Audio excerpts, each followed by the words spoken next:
फलस्तीनी वापस अपने घरों को जा रहे हैं, जश्न मना रहे हैं। इस वक्त इस मार्च का मकसद क्या है? अगर वो खुशी मना रहे हैं तो हम उसकी खुशी में शरीक हैं। इजाजतनामा क्या लिया गया था? जी वो हमारे पास मौजूद है, हम आपको दिखा सकते हैं। क्या NOC जारी हुआ था? जी नहीं, NOC जारी नहीं। आवाम को भी परेशानी का सामना है, जितने GT रोड है, मोटरवेज हैं, ये सब बंद हैं एहतजाज की वजह से। हमने तो नहीं की। सरकारी अमलाक को नुकसान भी पहुंचा है। कभी हो ही नहीं सकता कि हम तो गारंटी देते फिरते हैं कि हमारा कोई धरने का प्रोग्राम नहीं है। मुज़ाकरात के लिए हमारे साथ किसी ऑफिशियल ने अभी तक कोई रब्ता नहीं। आप अभी ऐलान करें गोली नहीं चलानी, बैठकर बात करें, बैठकर बात करते हैं।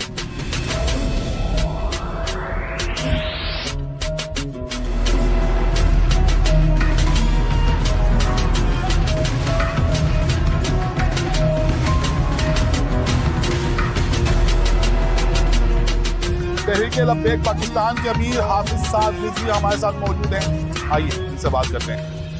अस्सलाम वालेकुम हाफिज साहब। जी वालेकुम सलाम। हाफिज साहब, ये मार्च चल रहा है, इसको गजा मार्च कह रहे हैं। सबसे पहले तो ये बताइएगा, इस मार्च का मकसद क्या है? इस मार्च का मकसद सिर्फ और सिर्फ फलस्तीनी भाइयों से और गजा के मुसलमानों से यकजहती है और कोई मकसद नहीं।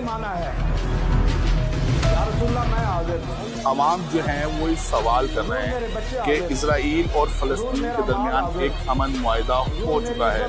फ़लस्तीनी वापस अपने घरों को जा रहे हैं, जश्न मना रहे हैं। इस वक्त इस मार्च का मकसद क्या है? इस मार्च का मकसद फिर भी यकजहती है। आपने देखा है कल स्पेन में पूरे मुल्क के अंदर मार्च निकला, तो हम तो उसकी, अगर वो खुशी मना रहे हैं तो हम उसकी खुशी में शरीक हैं कि हम भी खुश हैं कि यार अल्हम्दुलिल्लाह फ़लस्तीनियों को आज़ादी मिल गई। अगर उसके इस्तेहकाक के मुताबिक फ़लस्तीनी खुश हैं तो बस इतनी सी बात है। आप ये कह रहे हैं कि आप भी फ़लस्तीनियों की आज़ादी का जश्न मनाने जा रहे हैं, तो मामलात कहाँ पर आकर डेडलॉक का शिकार हैं? कहीं भी नहीं है, सिर्फ और सिर्फ हुकूमत की हठधर्मी है और उनकी ज़िद है।